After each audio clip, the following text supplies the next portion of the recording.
Voilà, juste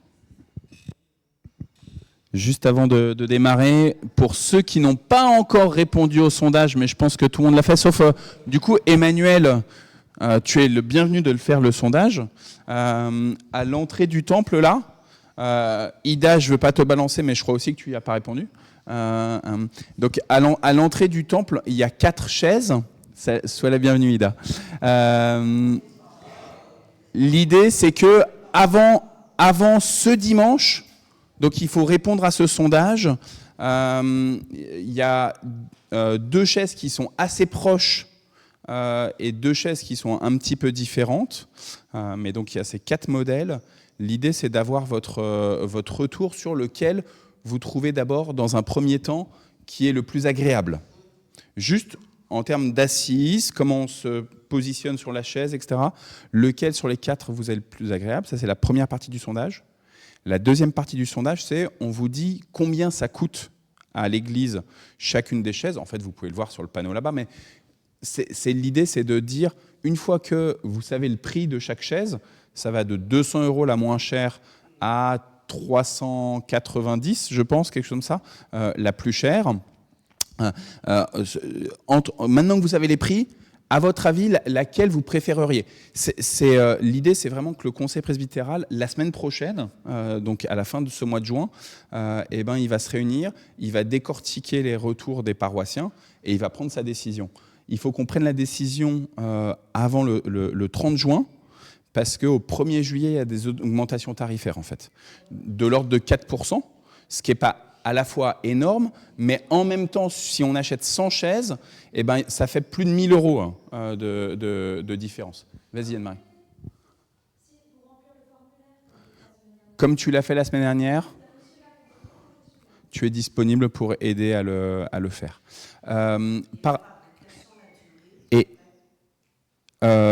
Ça se fabrique assez vite. Donc en fait, l'idée, c'est vraiment qu'on les ait enfin cette année 2026.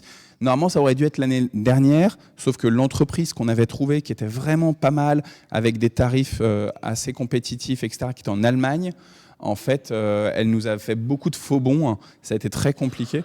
Donc voilà. Mais normalement, ça aurait dû enfin être l'année dernière. Bon, on n'est pas à une année près, finalement, pour ces chaises. Et puis ensuite, dans une troisième partie du sondage, on vous dit quelle est la couleur que vous préférez.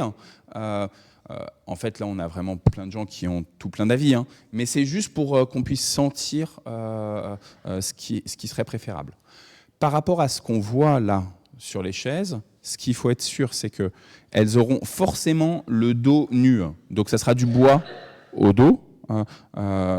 Parce que si on met du rembourrage sur le dos, là ça augmente encore les tarifs, c'est vraiment très très cher encore en plus.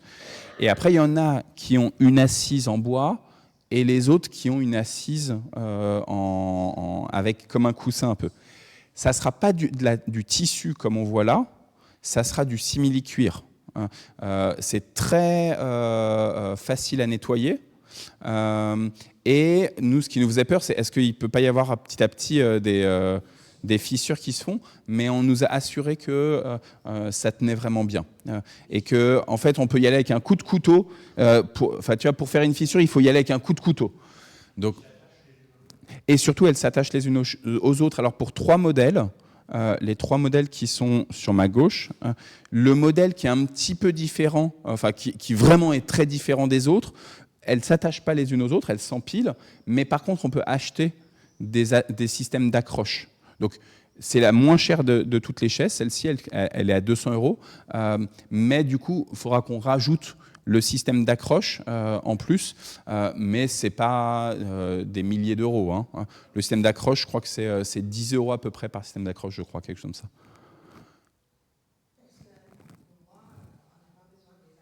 Alors si, on est obligé. On est obligé, ouais, on est obligé. En fait, là, c'est le fait qu'on soit un établissement qui reçoit du public. Du coup, ça fait vraiment partie des choses. Parce qu'en fait, si tu veux, ces chaises-là, on a des gens qui nous disent elles sont pas confortables, ou même les bois. Il y a des gens qui nous disent elles sont pas confortables, mais il y en a qui nous disent en fait ça va pour une heure et demie de culte.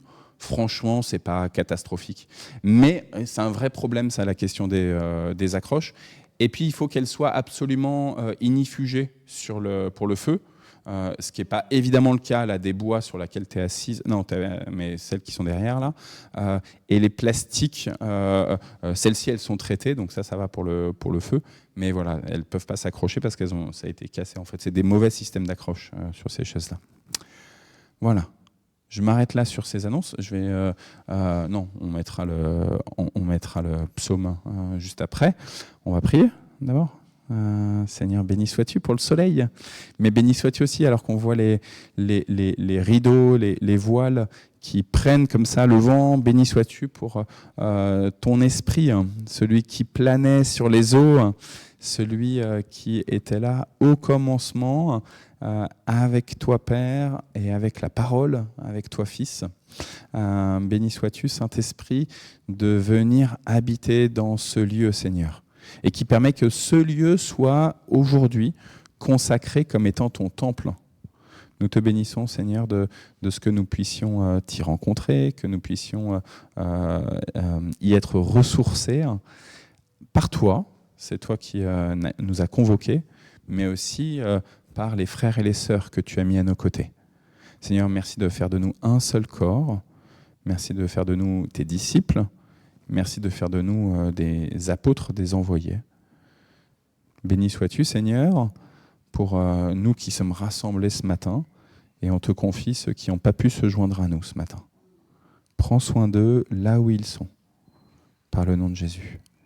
Amen. On commence avec le psaume ? 119, je crois, si ma mémoire est bonne. Quelques versets du psaume 119, parce que le 119, vous savez, c'est long, c'est très long.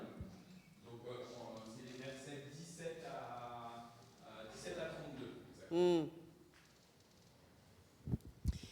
Donc, sois bon pour moi, qui suis ton serviteur, pour que je revive et que j'observe ta parole.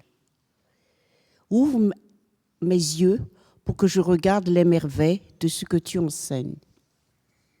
Je ne suis qu'un immigré sur terre, ne me cache pas tes commandements. Je me passionne en tout temps pour les décisions que tu as prises.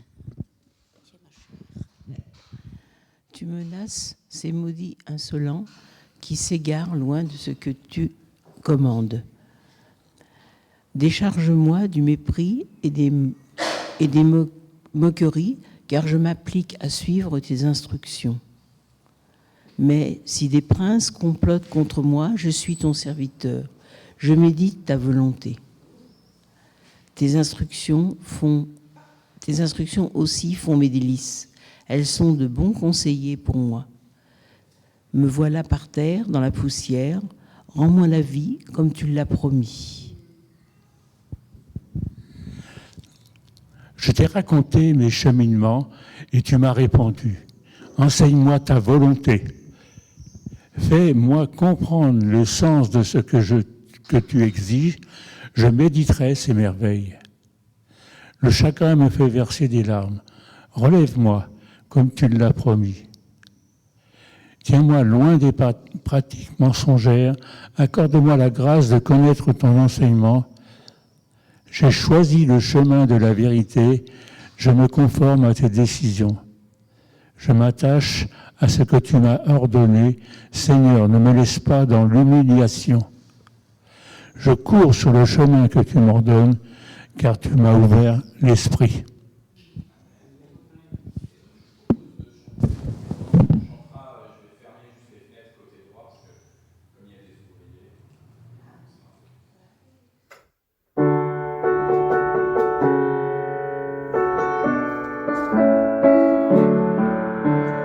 Tournez les yeux vers le Seigneur et rayonnez de joie. Chantez son nom de tout votre cœur. Il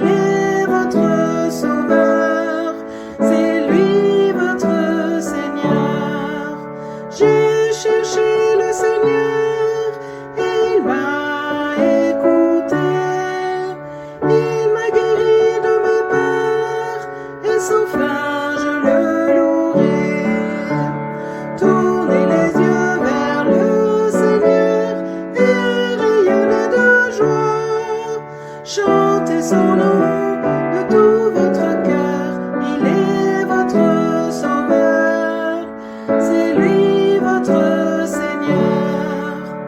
Dieu regarde ceux qu'il aime, il écoute leur voix, il les console de leur peine et il guide leurs pas. Tournez les yeux vers le Seigneur, rayonnez de joie, chantez son nom de tout votre cœur, il est votre sauveur, c'est lui votre Seigneur.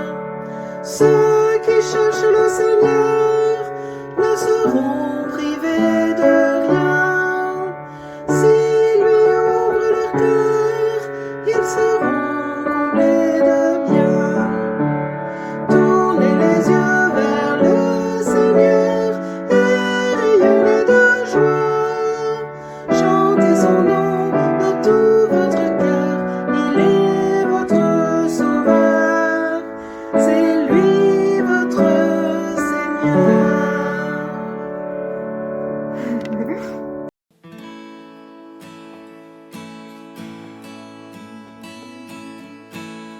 Si la lune me glace et le soleil menace, créateur des étoiles, mon secours est en toi. Si les larmes ruissellent et que mon pas chancelle, créateur de la terre, mon secours est en toi. Je lève les yeux vers les hauts sommets, toi seul est mon Dieu, je proclamerai.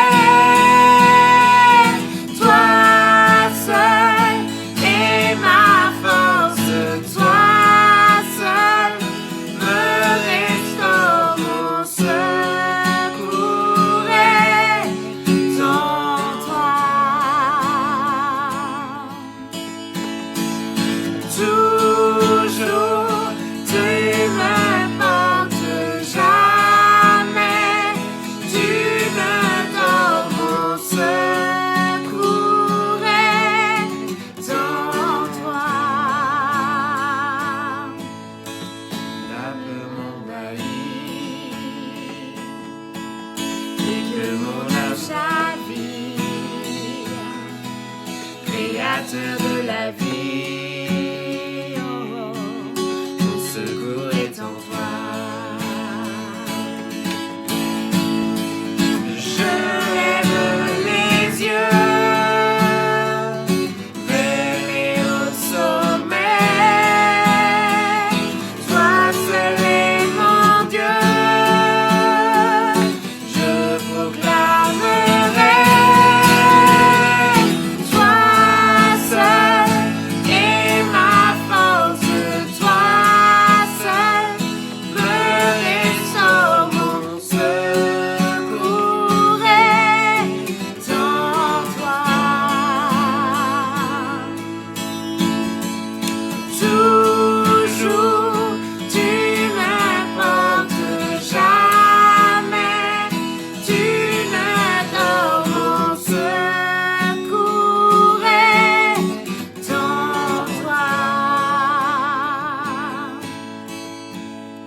Ta victoire, mon espoir, ton chemin, mon destin, ton salut, mon refuge, tout est en toi. Ta victoire, mon espoir, ton chemin, mon destin, ton salut, mon refuge, tout est en toi. Ta victoire, mon espoir, ton chemin, mon destin, ton salut, mon refuge, tout est en toi. Ta victoire, mon espoir, ton chemin, mon destin, ton salut, mon refuge.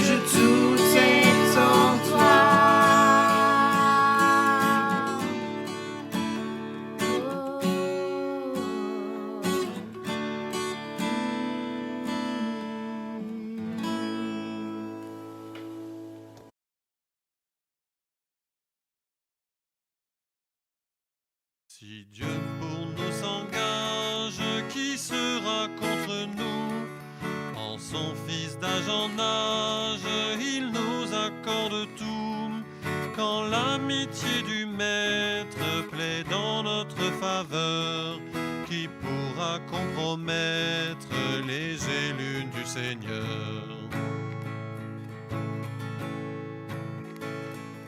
Nous attendons la gloire que Dieu révélera, heureux de la victoire qu'il nous donne déjà. La création entière au pouvoir du néant gémit, attend, espère, comme à l'enfantement. L'Esprit qui nous habite fait de nous ses enfants.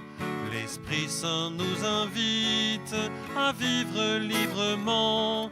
C'est lui qui vient en aide à nos cœurs indécis.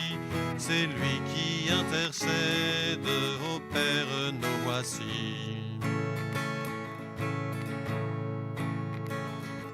Dieu connaît ceux qu'il aime, tout concourt à leur bien. Il conforme lui-même à son Fils tous les siens. Appelés à la vie, nous sommes justifiés, et Dieu nous glorifie en Christ ressuscité.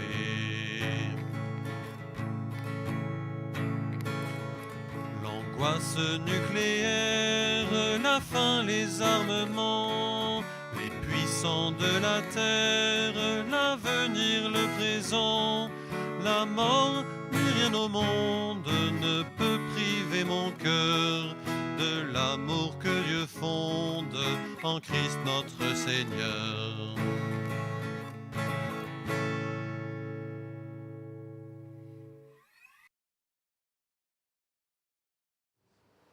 Et on démarre, alors qu'on était dans acte 22-6 la semaine dernière, on est passé maintenant sur la première grande lettre de Paul, celle aux Romains, et donc le chapitre 3. Et donc Caroline, je crois que c'est le point de micro. D'accord. Et chapitre 3, Ok. 2 versets au total. Voilà. D'accord. Attends, nous sommes 1, 2, 3, 4, 5, 6. On peut faire 5 pour chacun. Y a-t-il un avantage à être juif? La circoncision est-elle utile? L'avantage est grand à tous égards. D'abord, c'est aux Juifs que Dieu a confié ses paroles. Il est vrai que certains d'entre eux ont été infidèles. Mais quoi? Dieu renoncera-t-il à être fidèle parce qu'eux ne l'ont pas été? Certainement pas. Il doit être clair que Dieu est vrai et que tous les êtres humains sont menteurs, comme le déclare l'Écriture, afin que tu sois révélé juste dans ce que tu dis et que tu sois vainqueur si l'on te met en jugement. Mais si l'injustice que nous commettons fait ressortir la justice de Dieu, qu'allons-nous dire? Dieu est-il injuste parce qu'il déchaîne sa colère? Je parle à la manière humaine. Certainement pas. Car s'il était, comment pourrait-il juger le monde? Mais si mon mensonge met d'autant plus en lumière la vérité de Dieu et sert donc à sa gloire, pourquoi devrais-je encore être jugé comme pécheur? Et alors, pourquoi ne pas aller jusqu'à dire « Fais-le remarque pour qu'il en résiste, dis bien ». Certaines personnes, en effet, pour nous calomnier, soutiennent que ce sont nos paroles. Ces gens seront jugés et ça sera justice. Mais quoi? Finalement, sommes-nous désavantagés? Pas totalement. Nous avons déjà démontré que tous les Juifs et ceux qui ne le sont pas se trouvent également sous la domination du péché. L'Écriture déclare: il n'y a pas d'être humain juste, pas même un seul.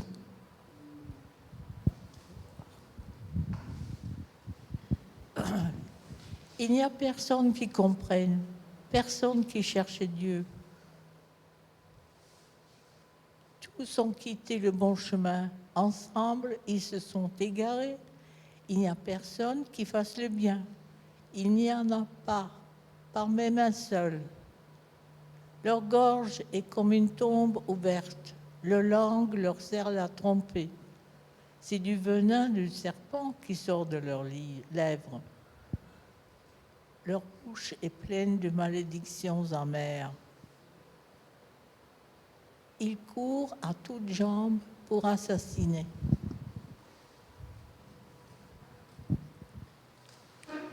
Ils laissent la destruction et le malheur partout où ils passent. Ils n'ont pas connu le chemin de la paix. Ils vivent sans reconnaître qui est Dieu. Nous savons que tout ce que dit la loi, elle le dit à ceux qui sont soumis à la loi, afin que nul ne puisse ouvrir la bouche pour se défendre et que le monde entier subisse son procès devant Dieu. Or, personne ne sera reconnu juste aux yeux de Dieu pour avoir obéi à la loi. La loi permet seulement de prendre connaissance du péché.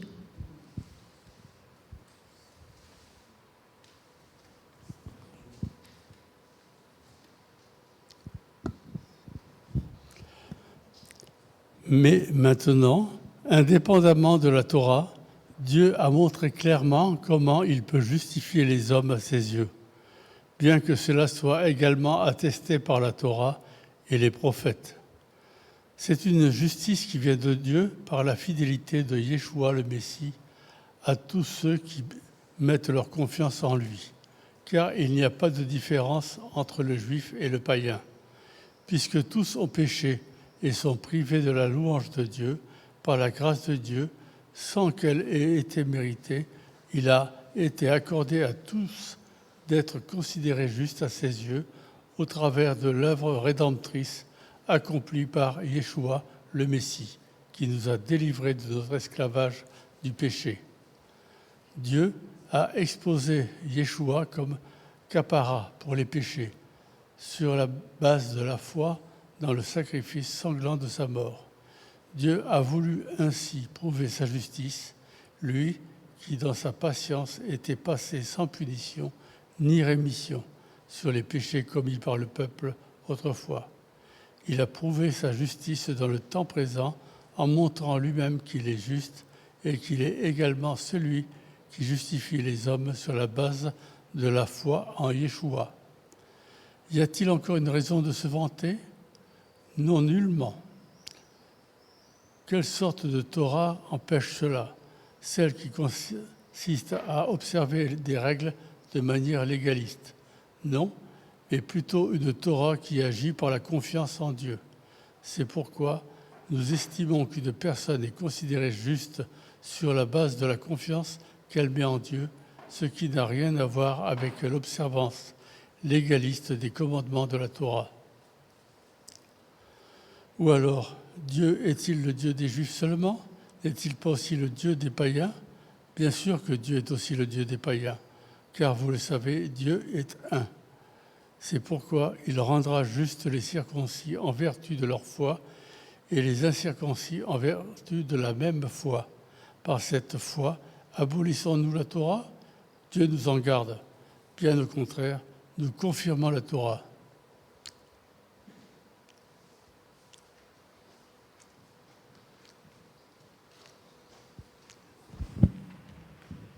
Quelle radicalité, Paul!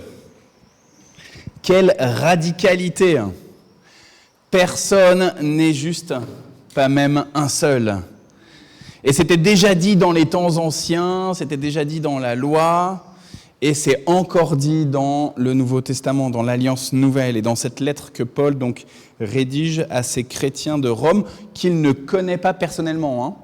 Au moment où Paul rédige cette lettre aux chrétiens de Rome, il n'est pas encore allé à Rome. Il espère vivement d'aller à Rome. Ça sera son dernier voyage. Tu fais une tête, Michel, en effet. Voilà, quand tu vas les rencontrer, c'est malheureusement pour la fin. Mais il leur redonne... la lettre aux Romains, c'est vraiment un condensé de toute la bonne nouvelle. C'est alors qu'il les connaît pas, et ben il leur dit voilà en quoi on croit. Voilà ce que Dieu il a accompli dans le passé, et voilà en quoi ça vient nous impacter encore aujourd'hui. Est-ce que Dieu est un menteur? Est-ce que Dieu change? Non, dit Paul. Dieu n'est pas un menteur, Dieu ne change pas. Il n'est pas un Dieu qui s'adapte dans le fond. Il s'adapte dans la forme, dans la manière d'essayer de faire comprendre la réalité de ce qu'on vit. Et c'était très juste tout à l'heure, Anne-Marie, quand tu as bafouillé sur prendre connaissance ou comprendre l'état de notre cœur, l'état de notre péché, la puissance de ce péché et le pourquoi de la loi. Pourquoi est-ce qu'il y a la loi? C'est pour nous faire prendre conscience que nous sommes vraiment dans de beaux draps. Nous sommes vraiment dans une situation qui, si on cherche à s'en sortir par nous-mêmes, et le cœur humain cherche à s'en sortir par lui-même, eh ben, on va toujours droit dans le mur. Et Paul dira aussi, le bien que je veux faire, je ne le fais pas, et le mal que je ne veux pas faire, eh ben, je passe mon temps à le faire. C'est ça, la réalité de l'être humain. Paul, quand il dit ça, le bien que je ne veux pas faire, je le fais, le mal que le bien que je veux faire, j'arrive pas à le faire, et le mal que je ne veux pas faire, eh ben je le fais. Il est déjà chrétien, Paul, à ce moment-là. C'est important juste de le garder en tête, parce que souvent dans notre discours chrétien, on considère le moment de bascule avec la conversion de cœur, la conversion à Christ. C'est-à-dire que avant, on était pécheurs et on était en proie aux puissances du mal, et à partir du moment où on est en Christ, on n'est plus pécheur, on n'est plus en proie aux puissances du mal. Paul, il va bien faire la bascule en disant qu'il y a un état de regard de Dieu sur nous, on était pécheurs, et désormais, on est une créature nouvelle. Dieu nous regarde comme un être qu'il a tellement aimé qu'il a envoyé Jésus, son Fils, pour nous. C'est ce qu'il dit là dans Romains 3. Le sacrifice de Jésus, il est réel, il est impactant sur le regard que Dieu a sur nous. Et pourtant, les puissances des ténèbres, elles continuent de se manifester en nous. On n'est pas encore, pour prendre un terme théologique, on n'est pas encore sanctifié. On est en cours de sanctification. Dans le regard de Dieu, on est déjà saint, et du coup, Paul va appeler les chrétiennes et les chrétiens comme des saints et des saintes. Ça, il n'y a pas de problème dans le regard de Dieu. Vous êtes saints, comme Dieu lui-même est saint, comme son Fils est saint, comme le Saint-Esprit, c'est facile, c'est dans son nom, il est saint. Vous êtes vraiment saints, et pourtant, votre cœur est encore en proie au combat spirituel. Dans ce monde-là, aux doutes, aux méchancetés, voire même aux malédictions. Je vais vous partager quelque chose qui m'est arrivé la semaine dernière. Ma maman s'est encore fait avoir pour la xème fois depuis le décès de mon papa par quelqu'un qui s'est fait passer par son banquier, etc.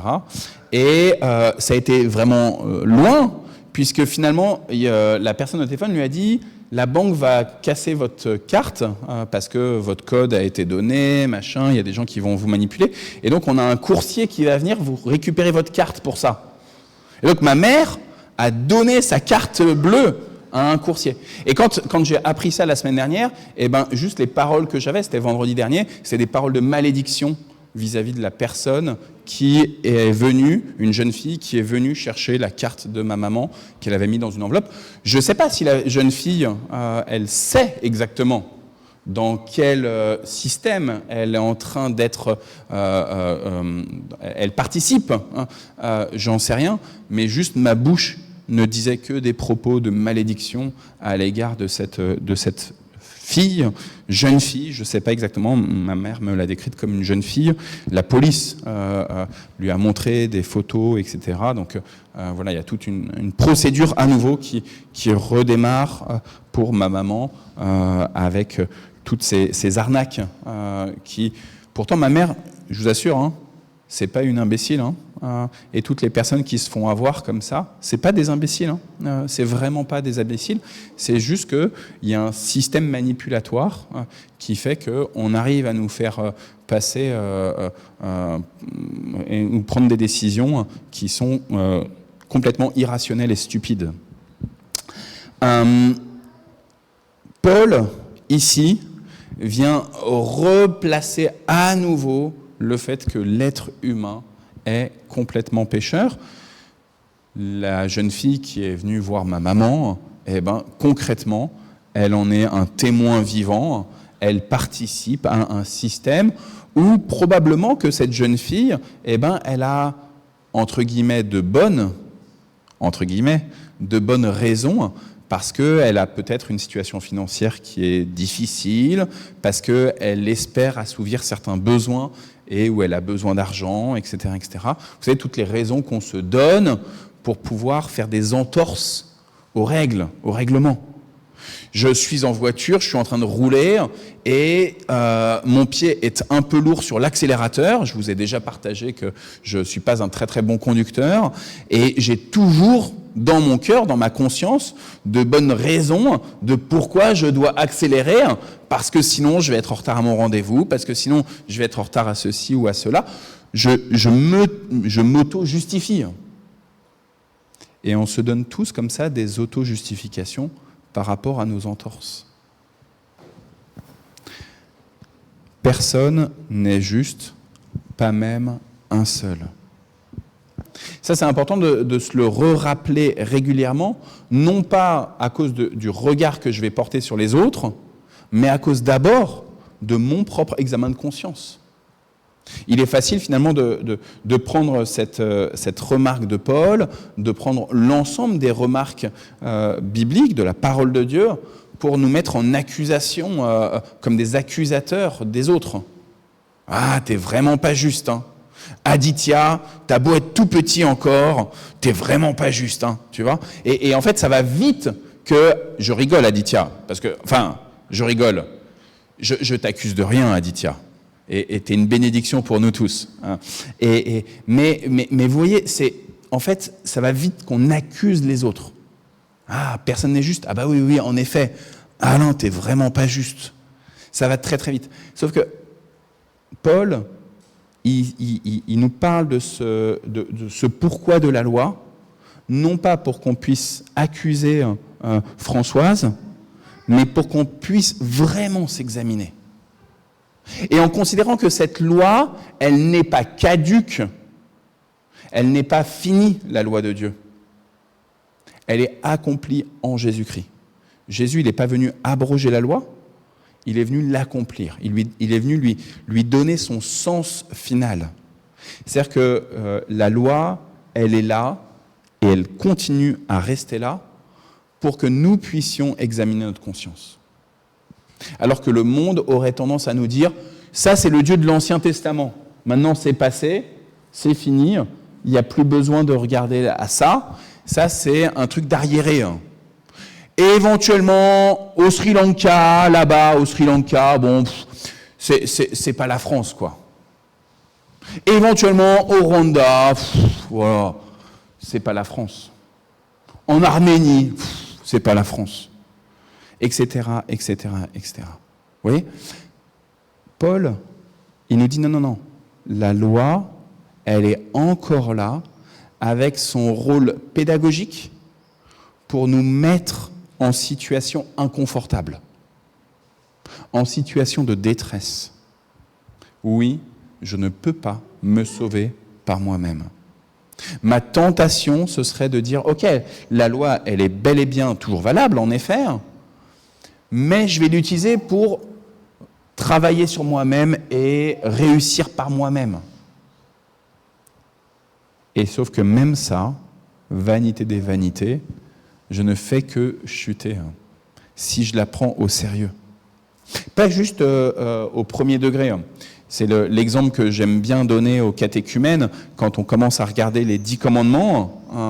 Je pense, Emmanuel, tu t'en rappelles à Noisy-le-Sec qu'on avait travaillé comme ça sur les 10 commandements ensemble. Et avec la question des 10 commandements, Martin Luther, le réformateur, Il disait, quand il y a marqué « tu ne tueras point », il faut le prendre vraiment au sens de Jésus avec le sermon sur la montagne, à savoir que chaque fois qu'on maudit quelqu'un, on est déjà en train de le tuer. Chaque fois qu'on dit une malédiction sur quelqu'un, on est déjà en train de tuer la personne. Sur le « tu ne voleras point », sur tous ces commandements qui sont par la négative, avec un « ne pas », en fait, on peut aussi, du coup, par conséquence, les prendre à l'opposé par l'affirmative. Et donc, le « tu ne tueras point », en fait, il nous encourage à « fais vivre la personne ». Donc, ne choisis pas de la maudire, mais choisis de la bénir. Et c'est un commandement, fais la bonne chose, le bon chemin, prends le bon chemin. Vous savez, c'est la fameuse règle d'or qu'on trouve dans toutes les religions, dans absolument toutes les religions, ne fais pas aux autres ce que tu n'aimerais pas qu'ils te fassent. Dans toutes les religions, on a cette règle d'or. C'est assez fascinant de se dire que dans le bouddhisme, dans l'hindouisme, dans l'islam, dans les religions mezzo-américaines ou sud-américaines, il y a cette règle d'or. Ne fais pas aux autres ce que tu n'aimerais pas qu'ils te fassent. Mais Jésus, il a pris cette règle d'or et il l'a inversée, et au lieu de la dire à la négative, ne fais pas aux autres ce que tu n'aimerais pas qu'ils te fassent, il l'a inversée à la positive, fais aux autres ce que tu aimerais qu'ils te fassent. Et quand on prend au sérieux cette loi de Dieu, qui est la parole, qui est la Torah dans la version que nous a lue Alain, quand on prend au sérieux cette loi de Dieu, alors on découvre à quel point, en fait, on n'arrive pas à la suivre. Et à quel point on est pécheur, personne n'est juste, pas même un seul, et donc à quel point on a besoin d'un extérieur qui vienne nous sauver. S'il y avait un petit quelque chose de justesse et de justice dans notre cœur, de profonde justice en Dieu, alors on n'aurait pas besoin de Jésus. On n'aurait pas besoin de la venue de Jésus. Notre religiosité, notre ritualité, le fait qu'on vienne au culte tous les dimanches, voire le jeudi, voire qu'on prie, tous les jours on prend sa Bible, on lit, on prend un temps de louange avec le Seigneur, etc., ça suffirait. Mais pas un seul n'est juste. Ça veut dire que même avec toutes les offrandes que je peux faire, toutes les aumônes que je peux faire, tout le temps que je peux consacrer à des personnes qui sont autour de moi en situation de fragilité, que ce soit visible, qu'elles soient en fragilité, ou que ce soit plus discret, que ce soit une fragilité plus psychologique, plus cachée, ça me serait compté comme justice. Or, Paul vient dans ce chapitre 3 de l'Épître aux Romains nous dire il y a une seule chose qui nous est comptée comme justice, c'est la mort de Jésus. Parce que la loi demande une compensation. Donc la loi, d'un côté, elle a ce rôle pédagogique de nous dire en fait, tu ne t'en sortiras pas par toi-même.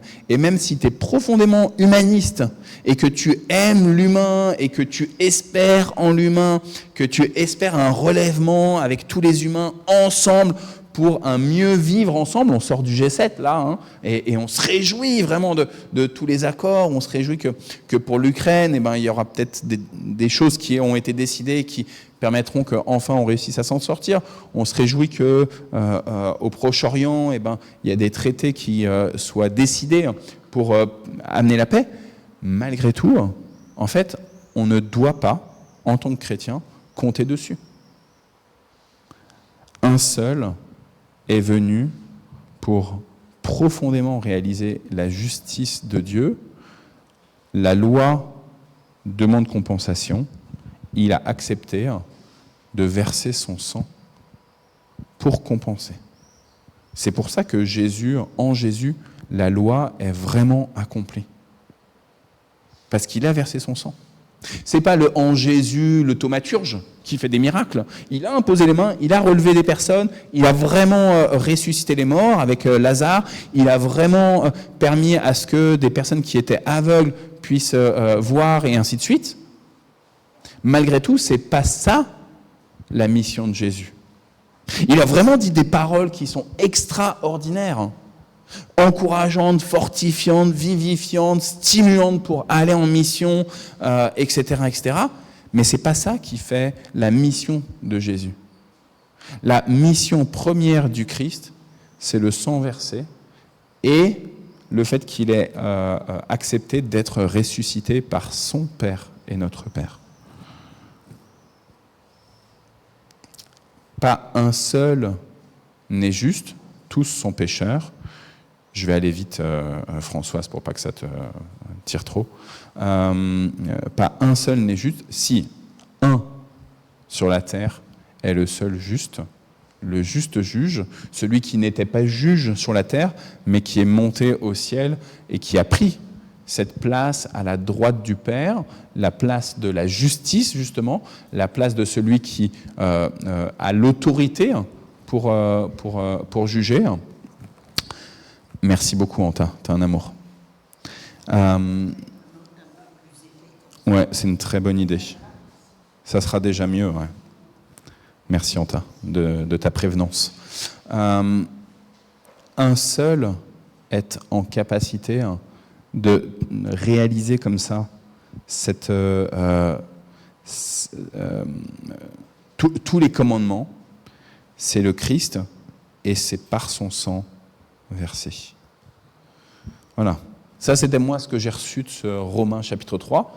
Probablement que vous aussi, vous avez peut-être entendu tel verset, tel autre verset, quelque chose qui vous a perturbé ou qui vous a au contraire encouragé et que vous voulez encourager les frères et les sœurs. Voilà.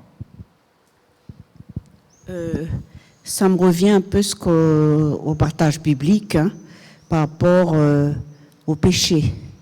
Quand on avait dit, même les enfants, les nouveau-nés, ils sont pécheurs. Ils sont nés pécheurs, que tu avais dit. Et beaucoup ont dit, non, c'est pas possible. Par exemple, je vois Aditya. Et il est déjà pécheur quelque part. On va dire toujours citer d'Aditya, mais tu l'es... Oui, bah oui. Donc, quelque part, ça me revient de dire, voilà, j'ai pensé à une moule de gâteau, par exemple, pour faire les cakes et tout, il y a un trou qui a une bosse et tout derrière, même si 100e fois on met dessus, il y a toujours cette marque-là. Et pareil, quand il y a une hérédité, par exemple, ça m'appelle, pour Yves, je ne m'appelle jamais. Donc, c'est hérédité, c'est l'héréditaire, c'est les parents. Je parle de Françoise. Par rapport, voilà, c'était héréditaire. Donc, c'est un peu comme ça. Et moi, j'ai toujours peur d'avoir le diabète, parce que tout le monde a eu le diabète. Mon frère Abel était décédé de diabète, partout, quoi. Donc, c'est dans toute la famille. C'est ça, un peu, on transmet de génération en génération. Je voulais pas dire Marie-Christine, je voulais dire Marie-Claire. Pardon. Et on pense très fort à elle, puisque tu m'as dit que c'est son anniversaire aujourd'hui à votre fille Marie-Claire. Donc c'est vraiment intéressant que tu parles de Marie-Claire. Et en effet, cette question de l'hérédité.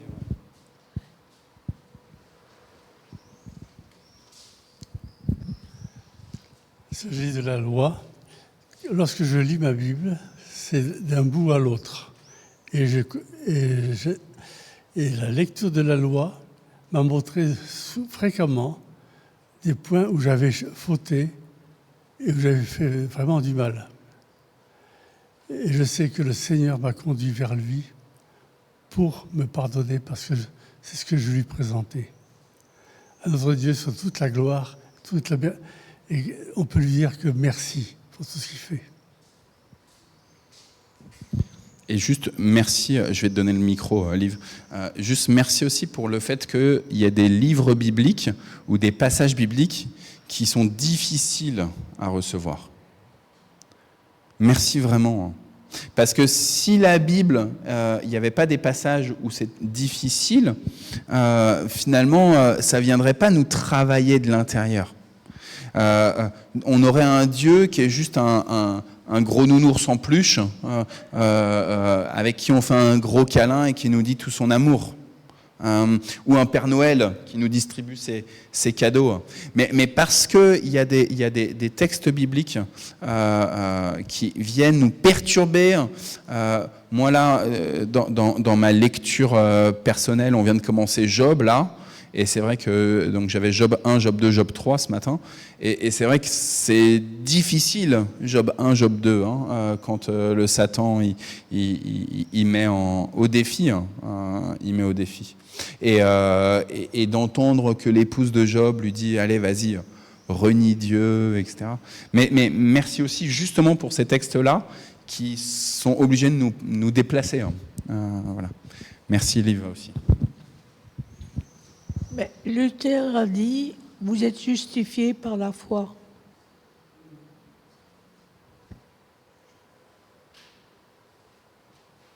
Vas-y, parle. Est-ce que quoi tu disais ?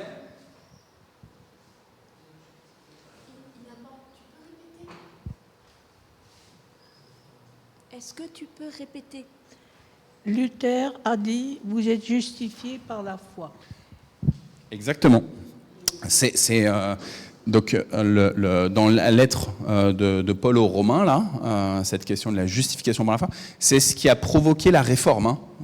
Donc Luther, il voyait qu'il y avait des choses qui n'étaient pas tout à fait correctes dans le catholicisme, notamment la question des indulgences, mais donc il était aussi enseignant à l'université, et il a donné un cours sur la lettre aux Romains, et donc là il est tombé sur ce passage qui en fait est un passage de l'Ancien Testament, qui est dans le livre du prophète Habacuc, et donc il se prend comme ça en pleine face le fait que c'est la justification, le fait qu'on soit rendu juste, c'est uniquement par la grâce de Dieu, du fait qu'il ait envoyé le Christ se faire clouer et mourir sur la croix, et que du coup nous on a juste à avoir confiance que dans cet événement-là, on est sauvé.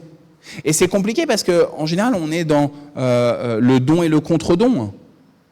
Notre logique humaine dans le début là, du chapitre 3, je pense que c'était quand Caroline tu lisais, il était dit, là je parle de la manière humaine. Et dans notre manière humaine, en fait, si tu veux avoir une baguette de pain, il faut que tu amènes ton 1 euro, 1,20 €. Il faut que tu payes quelque chose. Or la foi, c'est de dire qu'on n'a absolument rien à payer. On n'a absolument rien à payer. D'ailleurs, juste parenthèse, c'est un sujet qui pour moi est encore régulièrement qui me travaille sur comment est-ce qu'on comprend le baptême. Parce que dans un certain nombre de courants chrétiens, et même moi, ça m'arrive régulièrement, je vois le baptême comme la rétribution qu'on fait pour pouvoir être justifié. Sauf que si mon baptême, c'est ma rétribution pour pouvoir être justifié, alors ça veut dire que la rétribution du Christ sur la croix n'est pas suffisante. Donc comment est-ce que je saisis, même au moment de mon baptême, en adulte, au moment où si je peux passer par les eaux du baptême enfant, bébé, comme ça a été le cas de vos petits derniers, vos 3 derniers, Sina, qui ont été baptisés, on a vu dans le registre des baptêmes ici, qui ont été baptisés ici dans ce temple à votre arrivée du Sri Lanka. C'était dans les années 90, je crois. 2003 pour le petit dernier. Ouais, c'est ça. Donc, années 90 pour les 2 avant. 98, je pense, quelque chose comme ça. 97, non ? À 87 même. Ouais. Ouais, c'est ça. Donc ça remonte. Il y avait un pasteur qui s'appelait Laurent Coupon. Voilà. Qui était pasteur ici, que vous avez connu, vous, non ? Mais que Liv, que Ida ont connu. Donc c'était il y a quand même quelques années. En 93, pas 87, 93, j'avais mal compris, excuse-moi Sina. 93. Et donc eux maintenant, d'ailleurs, parenthèse, ils ont ouvert un petit restaurant rue d'Alsace, voilà, qui s'appelle le Petit 13. Donc ça c'est juste, on leur fait de la pub. Mais en tout cas, cette question du baptême, quand on prône le baptême de confessants, de personnes qui sont pas bébés justement pour recevoir le baptême, mais qui sont adultes, ça peut être même un enfant, mais qui est déjà en conscience, est-ce que on n'est pas en train de dire, là, tu participes à ton salut, à ta justification, vous voyez ? Et on a un discours qui n'est pas tout à fait juste. Hein. Et quand même on fait un baptême de bébé, on a un discours qui n'est pas tout à fait juste. Moi, je me souviens, j'ai été baptisé, j'avais 1 mois. Et mes parents, s'ils ont demandé mon baptême, ils n'étaient pas des grands chrétiens à ce moment-là. Ma maman, pas du tout. Et mon papa était vaguement chrétien. C'est parce que concrètement, ils avaient eu des fausses couches avant. Ils ont eu des fausses couches après. Je suis fils unique. Et clairement, c'est parce qu'ils se disaient, au moins, s'il meurt, il ira au paradis, quoi.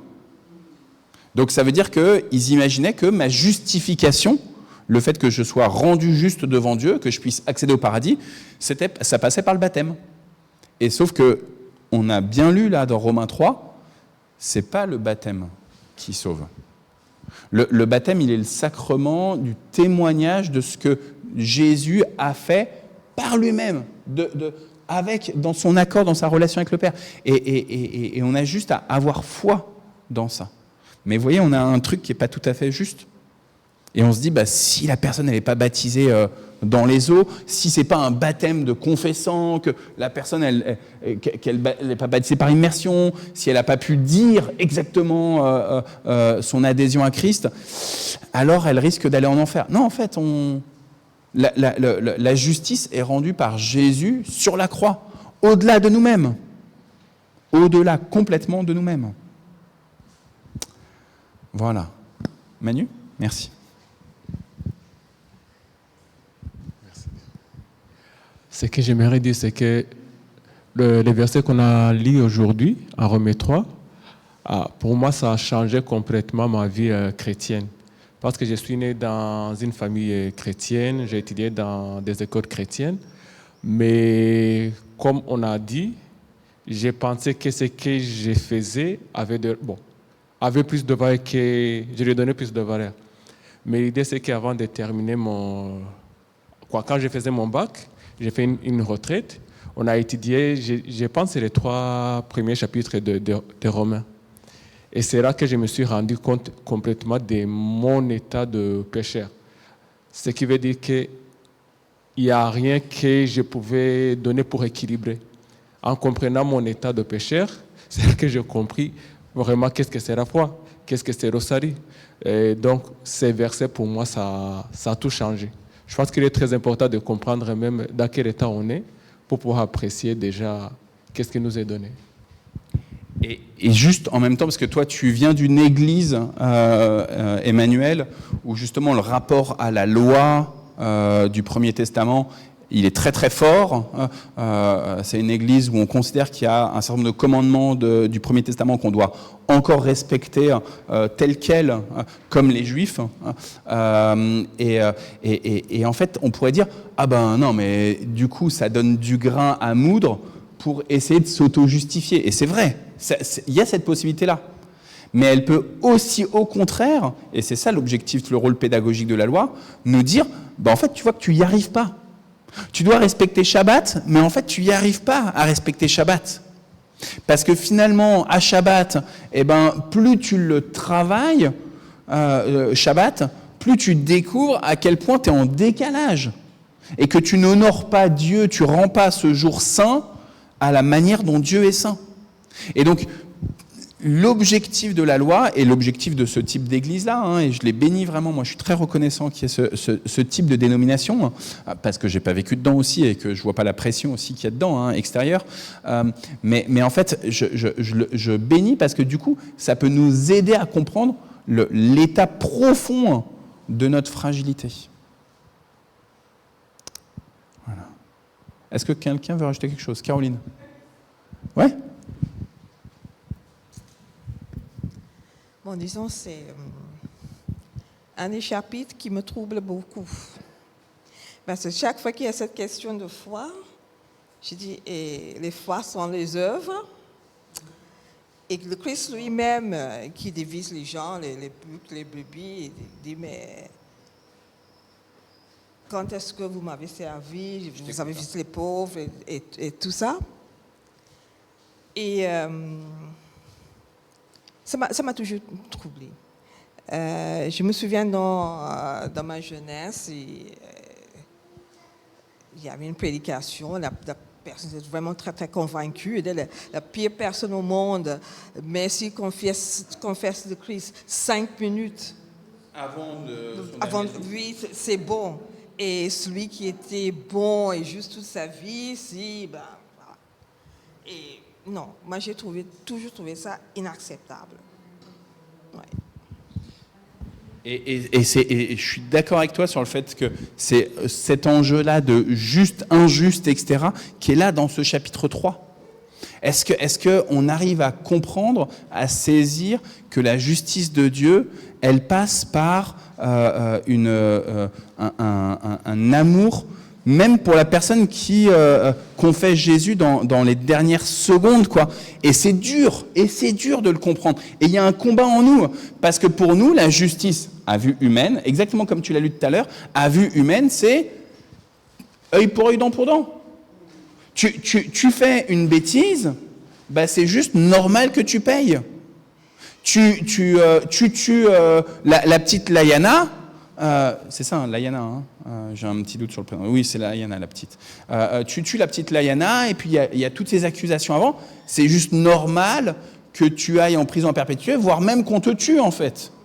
Je pense qu'il y a plein de gens autour de nous, autour de vous, qui pensent qu'il faut la peine de mort pour la rétablir, la peine de mort, pour des tueurs comme l'est celui qui a tué Layana.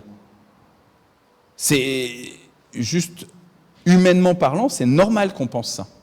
C'est normal. Et c'est dur de saisir vraiment la puissance de l'amour de Dieu qui dit, eh ben même ce gars-là, s'il se repent, s'il confesse que Jésus, sur la croix, il a absolument tout payé, et même là, les choses qui sont ignobles qu'il a commis, eh ben, ça peut être effacé. Effacé, hein. C'est pas juste, ok, tu vas au paradis et après on refait les comptes. Non, c'est effacé. Et en fait, la loi et son rôle pédagogique, etc., est là pour nous dire, mais finalement, même nous, on fait bien pire que ce que lui, il a fait pour la petite Layana. Alors, évidemment, on n'a pas... je ne pense pas que vous ayez tué des enfants. J'en ai pas tué directement. Mais vous voyez, tout à l'heure, quand je vous parlais de maudire quelqu'un, quand j'ai maudit vendredi dernier cette jeune femme, cette jeune fille qui est allée chercher la carte bleue de ma mère, ben, concrètement, je l'ai tué comme lui, il a tué la petite Layana.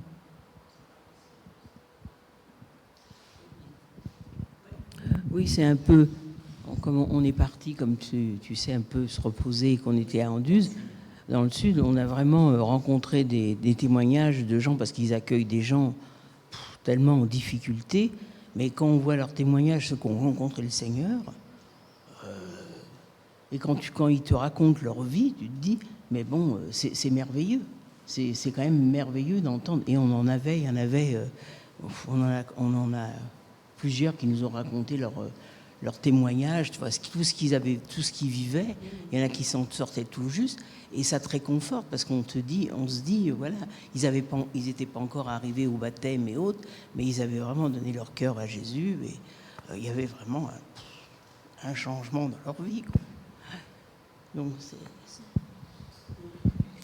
c'est vrai que nous, en prêchant le pardon, on prend un avantage sur la justice humaine.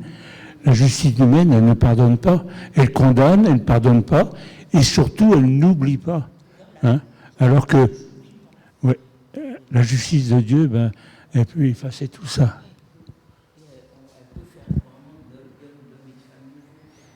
Ouais.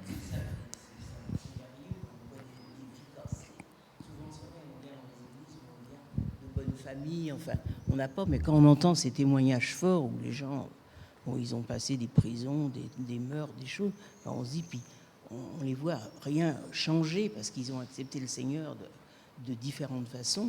C'est merveilleux, quoi. Il y a vraiment un espoir. Ça réconforte. Et alors, je pense que tu as raison sur la question de l'espérance. C'est important d'avoir des témoignages de personnes qui ont fait des choses ou qui ont vécu des choses qui étaient vraiment des meurtres, de la violence extrême, etc., et qui ont été complètement changées. C'est important d'entendre ce type de témoignage. Pour moi, c'est aussi important d'entendre qu'il y a encore du combat en nous. Et tu vois, et moi, ça me rassure à me dire, bah, en fait, on continue aussi, même si on est humain, à avoir des tentations, par exemple. Je vous donne un exemple. Cette semaine, là, on était en pastoral, lundi, mardi, mercredi, et j'ai un collègue qui me parle de quelqu'un qui a vécu dans la rue, qui a été dealer, bah, dans la rue, on est dealer, etc. Bah, concrètement, on se bagarre, hein, et on apprend, on a des gestes réflexes de comment se battre, comment se défendre, etc. Cette personne-là, qui était dealer, est devenue chrétien. Elle a vraiment changé de vie. Ça y est, Aditya, ça va mieux? Merci Anne-Marie aussi. Et donc cette personne, elle a vraiment changé de vie. Elle est devenue chrétienne, etc. Malgré tout, dans le lieu où cette personne elle est active, au niveau de l'église, c'est dans un lieu plutôt social, hein, diaconal, et dans ce lieu-là, eh ben, il arrive qu'il y ait des personnes qui se bagarrent.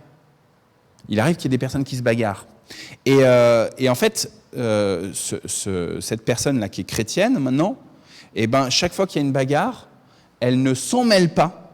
Elle fait exprès de ne pas y aller, parce qu'elle disait au pasteur qui me racontait le témoignage qu'elle a peur que si elle se retrouve pour défendre, hein, pour séparer, etc., eh ben, que les réflexes qu'elle a acquises pendant quelques années, etc., eh ben, que ça revienne. Et que du coup, il y a un déchaînement de violence qui la dépasse. Et donc, pour éviter de retomber dans ce déchaînement de violence, eh ben, elle dit, je vais pas... Alors on pourrait dire, oh mais attends, c'est pas juste, tu vois des gens se battre, va séparer, quoi. Et en fait, non, pour se protéger, parce qu'il vaut mieux qu'elle se protège pour protéger les autres, eh ben, elle y va pas. Et je trouve que c'est intéressant d'entendre aussi ce combat-là. Tu vois, la personne, elle est vraiment sortie de la violence, de la rue, etc., du deal et de la consommation de drogue aussi. Hein. Souvent, ça va de pair. Donc là, c'était le cas. Il y a malgré tout des lieux qui pourraient être des tentations à retomber. Et donc, en fait, on voit bien qu'il y a un combat.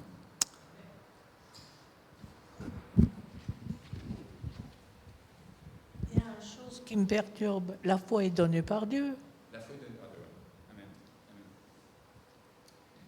Amen. Et du coup, on ne peut pas maîtriser de qui a la foi, de qui n'a pas la foi. Par contre, la foi, elle est aussi une parole. Et du coup, je vais te donner la parole à Alain, mais tu vois, c'est important, à un moment donné, quand j'ai une embrouille avec mes enfants, il arrive qu'un de mes enfants, ou mes 2, mes 3, mes 4 enfants, me disent « Papa, je te hais, je te déteste, etc. T'es le pire papa au monde, etc. » Et en fait, c'est important, à un moment donné, qu'après que tout soit retombé, qu'il y ait un temps de réconciliation, qu'il y ait à nouveau des paroles d'amour et de reconnaissance.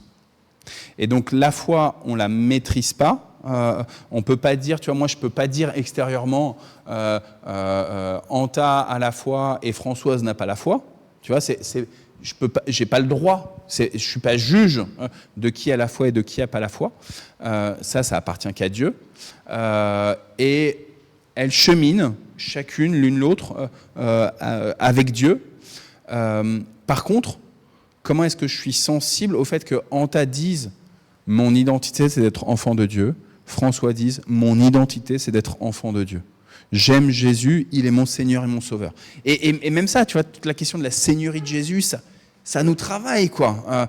Il y a des fois où on compte sur nos forces. Aide-toi et le ciel t'aidera. Hein, Liv? Alors, je vais vous donner un témoignage, là. Nous avons connu une femme qui a été martyrisée par ses parents. C'était vraiment atroce. Et elle ne parvenait pas à pardonner. Qu'est-ce qu'on a fait? On lui a dit, il n'y a pas que nous, hein, un autre frère en Christ aussi, on va prier avec toi et demander avec toi que Dieu te donne la force de pardonner. Parce que toi, tu ne peux pas. Ça a duré pas mal de temps. Mais à la fin, elle a dit, c'est fini. Elle avait pu pardonner à ses parents. Quelle grâce merveilleuse. Et je crois que ceux qui ne peuvent pas pardonner, il faut qu'ils acceptent l'aide de frères et sœurs qui prient avec eux et pour eux, pour pouvoir pardonner, justement. Et puis, il y a des fois aussi où on a vraiment été guéri par rapport à la rancœur qu'on avait à l'égard de quelqu'un. Et puis, une situation arrive d'un coup, comme ça, qui nous tombe dessus. Et à nouveau, ça revient. Parce que le diable, il sait exactement là où il y a nos points de fragilité. Et que même s'il y a eu guérison et restauration, eh ben, ça n'empêche qu'il y a des petites cicatrices. Et le diable, il les voit bien, ces petites cicatrices. Et il sait où rappuyer et où c'est du combat.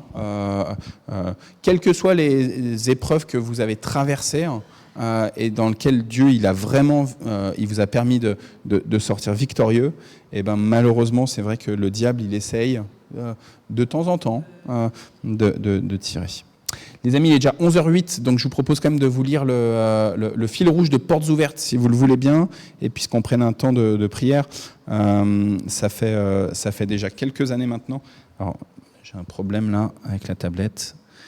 Je vais juste, hop, voilà.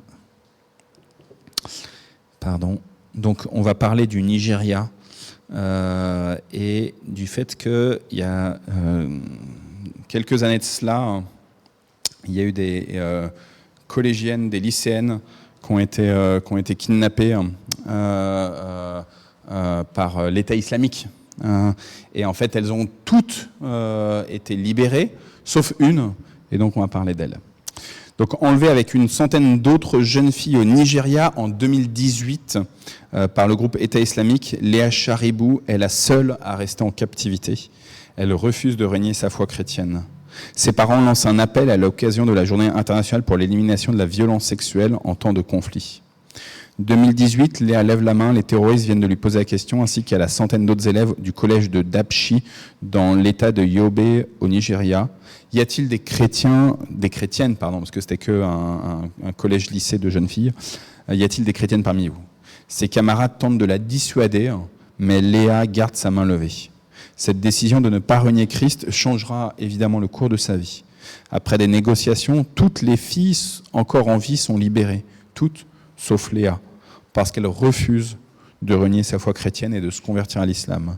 Les terroristes la gardent en captivité. Ça fait maintenant 8 ans. Ce vendredi 19 juin, c'est la journée internationale de l'ONU pour l'élimination de la violence sexuelle en temps de conflit. À cette occasion, les parents de Léa publient un communiqué. Léa, où que tu sois, nous t'aimons au-delà de toute mesure. Nous sommes fiers de ta foi inébranlable. Reste forte, le secours arrive. Des voix s'élèvent pour la justice. Aujourd'hui, frères et sœurs, vous pouvez non seulement prier, mais aussi faire un geste concret pour Léa. Dans le cadre de l'initiative Voices for Justice, nous vous proposons d'alerter votre député ainsi que sa situation, afin que sa situation ne soit pas oubliée et que sa libération reste une priorité. Voilà. Donc il y a une proposition comme ça, il y a un courrier type qui sont envoyés aux députés français pour continuer à ne pas oublier en fait. Vous savez, quand il y a des gens qui sont morts, on dit on ne veut pas oublier pour pas qu'il y ait un nouveau cas similaire. Là, Léa, a priori, on pense qu'elle est encore en vie. On n'a pas d'éléments qui nous diraient que maintenant elle est partie. Et donc on ne veut pas l'oublier aussi. Voilà. Voilà. Est-ce qu'il y a d'autres sujets de prière à partager?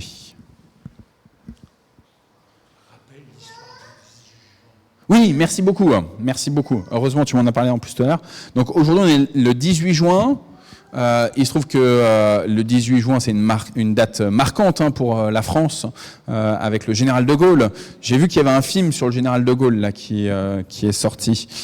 Donc c'est une date marquante pour notre pays, de pas se laisser aller alors que la ténèbre est arrivée, que l'Empire, l'Allemagne, elle se positionne de plus en plus vraiment comme un empire qui prend possession des territoires aux alentours. Mais là, on est sur de l'humain, sur des conquêtes de territoires humains, sur les révoltes, les résistances humaines. Il se trouve que, ce que je ne savais pas, mais en 1981, c'est aussi un 18 juin qu'il y a eu aussi un combat un peu particulier, un appel, ou plutôt même la réalisation d'un appel, celui de Dieu, de permettre à ce qu'un peuple qui était en souffrance parce qu'il ne pouvait pas recevoir la parole de Dieu, il puisse avoir des Bibles. Et donc en Chine, le 18 juin 1981, il y a l'association Portes Ouvertes là, qui a fait cet appel là, pour Léa que je viens de vous lire.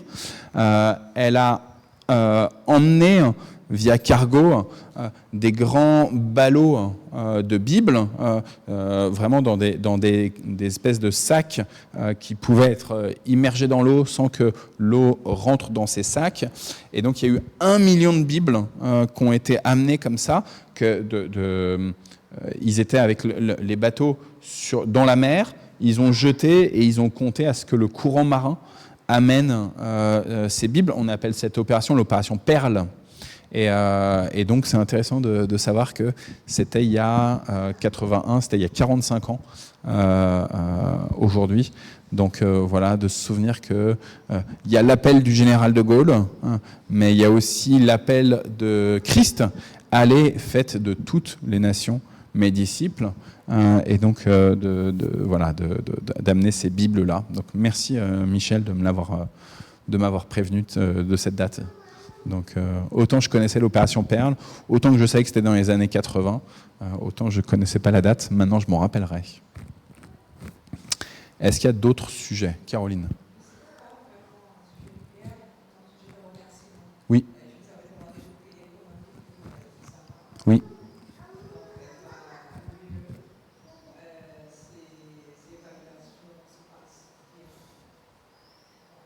Ok. Donc juste pour ceux qui n'ont pas l'histoire en tête, donc Zara, c'est une très très très très très bonne copine de Caroline qui devient infirmière, et là en ce moment donc elle a ses épreuves pour devenir infirmière. C'est une école en combien d'années les écoles d'infirmières? C'est 3 ans.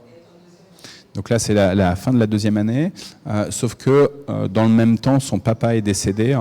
Il y a peut-être 3 semaines maintenant, et donc voilà, on est forcément un peu ébranlé. Donc, mais les épreuves, Caroline nous dit, se passent bien, donc on bénit le Seigneur pour cela. On peut prier d'ailleurs pour tous les jeunes qui ont en ce moment des épreuves. Il y a ceux qui passent le bac, on l'a entendu dans les médias, il y a ceux qui se préparent pour d'autres diplômes. Des BTS, je ne sais pas si Timothée, il a des épreuves de BTS déjà. C'est que la 2e année, pas en première année. En première année, il n'a pas de... Mais il passe en 2e année, donc voilà. Il reste, comme c'est un BTS en alternance, il reste dans l'entreprise. Ou c'est pas sûr encore? Normalement, oui. Ok, super. Mais on peut prier pour Timothée, du coup. Je pense qu'il a besoin aussi. Et aussi dans sa rencontre avec Jésus. Est-ce que vous avez d'autres sujets? Non? La question du logement, pour les Dumont. La question de la santé. Toi, tu vas comment, Alain? Doucement, mais ça va. En tout cas, tu es là. Tu es avec nous. Donc, on bénit le Seigneur.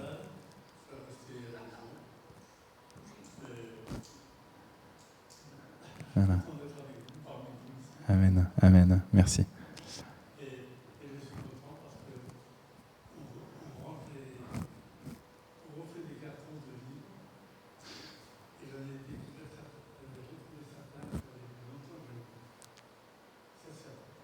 Super. On est ravis que tu prennes beaucoup de joie dans ce temps qui est avec beaucoup de choses un peu pénibles, hein, sur les questions organisationnelles, sur les questions de santé, et qu'il y a des petits éléments comme ça qui viennent te faire du bien aussi dans ta foi et dans ce que tu peux partager avec ton épouse et avec ta belle-sœur.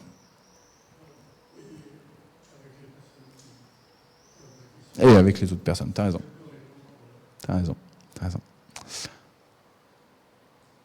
Moi, je vous partage juste, Naoum, là, c'est sa dernière semaine pour ses gouttes pour ses yeux, mais le prochain rendez-vous pour Necker, c'est le 8 juillet. Donc voilà, merci de prier pour ce rendez-vous. Alors, on y a été il y a 10 jours, et ça diminuait au niveau du nerf optique, hein, là, c'est... donc ça diminuait, donc le médecin était plutôt rassurant. Maintenant, toute la question, c'est cet été. Donc le 8 juillet, ça va être plutôt, à mon avis, ils vont nous dire qu'il n'y a plus rien.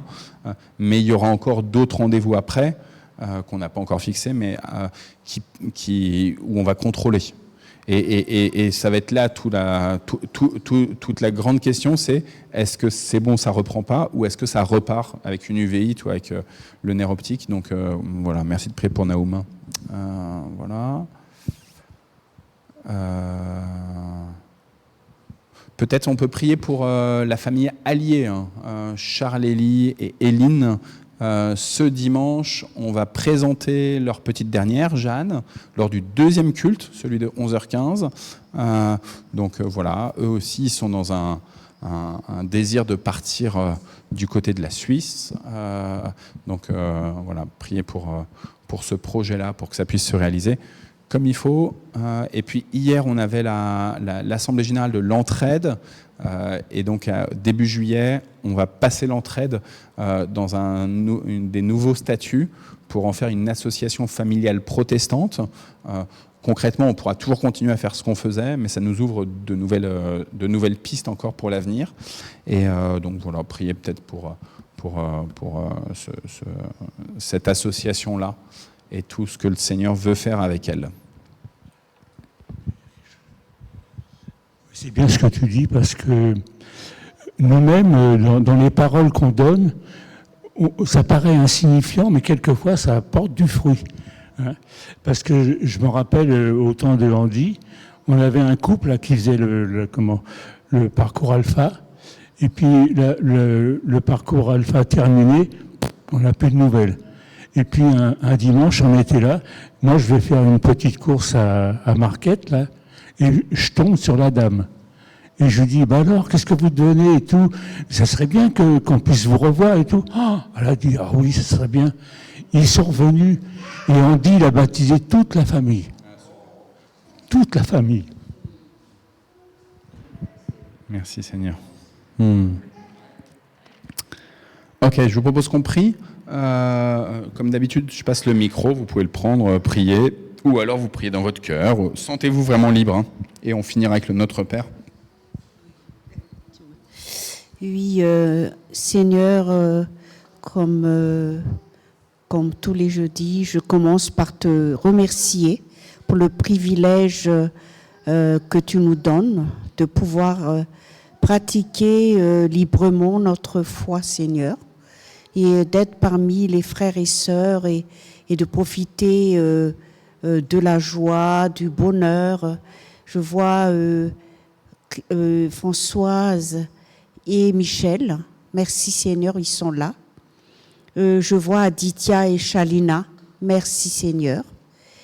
Je vois aussi Anne-Marie qui venait déjà depuis quelque temps. Je vois Ida, pardon de vous citer, hein, mais je vous remercie vraiment et c'est vraiment une grande joie pour moi de vous revoir. Et je pense à notre frère Jean-Pierre qui n'est pas bien et qui est tout seul. Et je pense à Liv qui est toute seule aussi. Et tous ces gens isolés, Seigneur, visite-les. Visite-les et après chacun ressent comme il le sent, mais des fois, il vaut mieux être en communauté que d'être isolé et qu'on cogite qu'on du pot du noir. Mais c'est à toi de voir, Seigneur. Visite-les. Et je prie aussi pour tous ceux qui sont malades. Et je pense à Lydie, avec ses rotules et d'autres choses encore. Heureusement, Seigneur, merci parce que sa tension s'est stabilisée. À notre petite sœur Nicole, qui est épuisée. Là maintenant, elle a des crampes partout. C'est les nerfs diabétiques qui lui fait vraiment très très mal dans le jambe, des crampes. Garde ta main posée sur elle, Seigneur. Et évidemment, Alain aussi. Merci parce que c'était la faute de la tensiomètre qui a fait qu'il avait une baisse de tension pas possible. Donc, je pense aussi à Naoum, Seigneur. Interviens sur lui, Seigneur, et s'il te plaît, permets que tous les traitements puissent agir et donner un traitement efficace. Et bénis-le, Seigneur, donne-lui le moral. Et tous les frères et sœurs, les gens qui ont perdu leurs proches, console-les, Seigneur, visite-les. Et tous les aidants aussi, je pense, Seigneur, fortifie-les physiquement et moralement. Dans le nom précieux de Jésus que j'ai prié. Amen.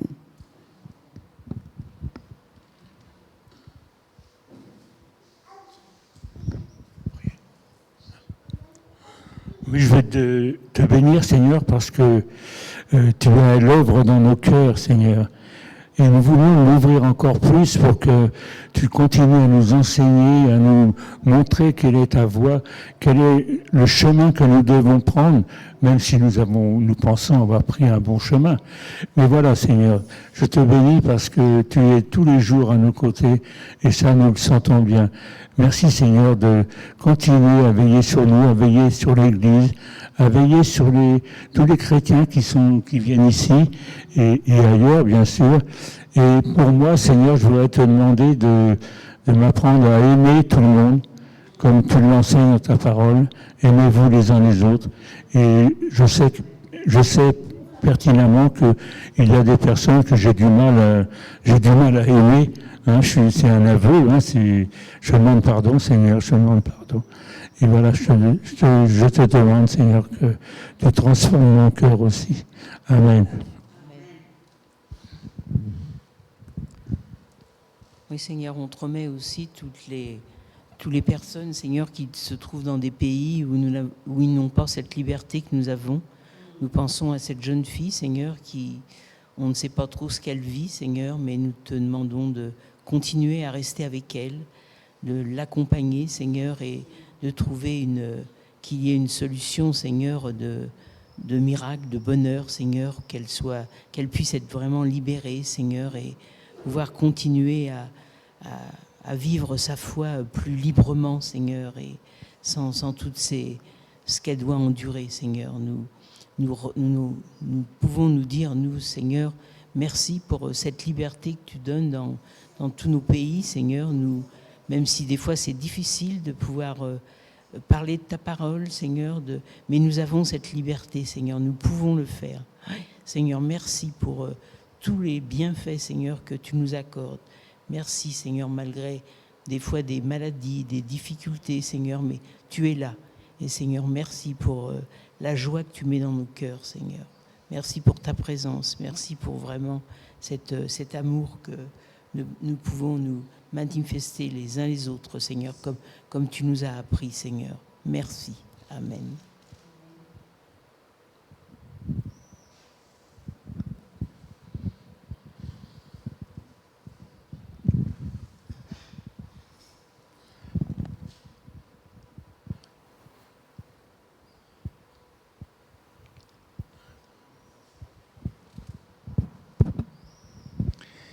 Seigneur, je te bénis pour cette église, ce temple de Mantes. Je te bénis pour les églises aux alentours.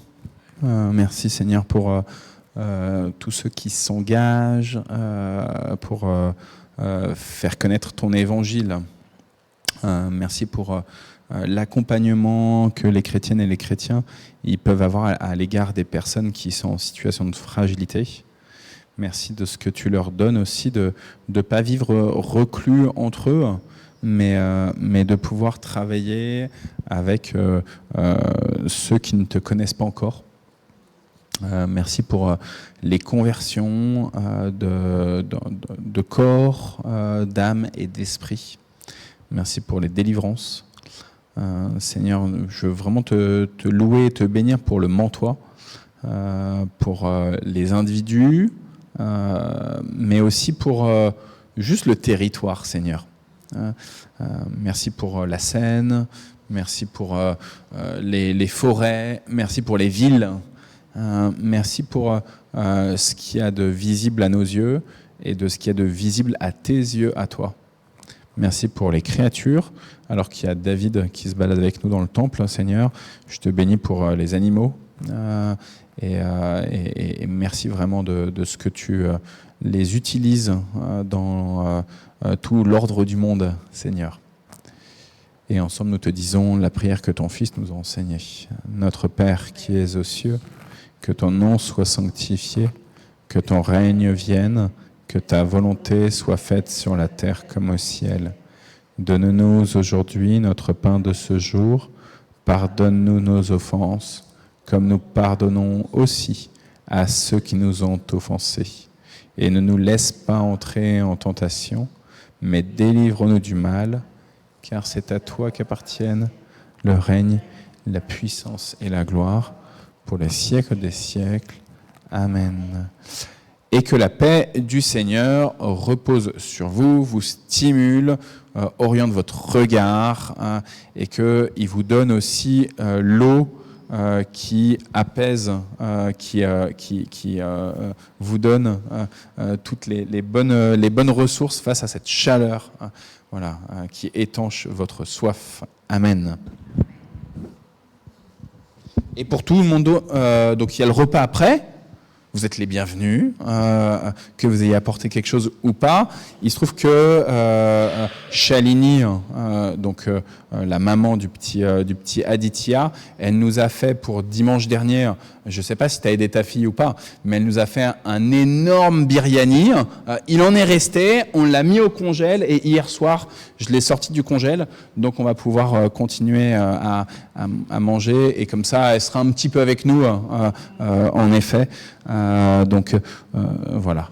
Donc n'hésitez pas à rester.